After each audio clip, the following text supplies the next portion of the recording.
এই গরমে heat stroke এড়াতে কিংবা নিজেদেরকে হাইড্রেট রাখার জন্য অথবা নিজেদের ভিটামিন এবং মিনারেলসের চাহিদা পূরণ করার জন্য আমরা সাধারণত আম বা লেবু শরবত খেয়ে থাকি। যেহেতু আম এবং লেবু দুটাই হচ্ছে অর্গানিক, আবার এটা বাসায় তৈরি করা যাচ্ছে এবং এই পানীয়টার মধ্যে পানি থাকতেছে, সুতরাং আমাদের নিজেদের জন্য এটাকে খুব ভালো একটা পানীয় মনে করে থাকি। কিন্তু ঘটনা কিছুটা এর বিপরীত।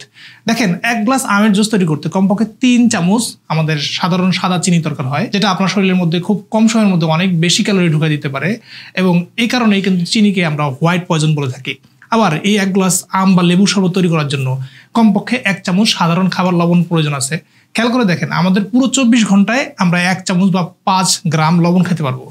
আর এটা যদি 1 গ্লাস শরবতের মধ্যে নিয়ে ফেলি, তাহলে দিনের অন্যান্য অংশে যে আমরা খাবারগুলো খাই সেখান থেকে যে লবণগুলো আসবে সেগুলো কিন্তু আমাদের শরীরের মধ্যে একটা লোডিং ডোজ হিসেবে প্রবেশ করবে, যার খেসারত দিতে হবে আপনার হার্ট এবং আপনার কিডনিকে।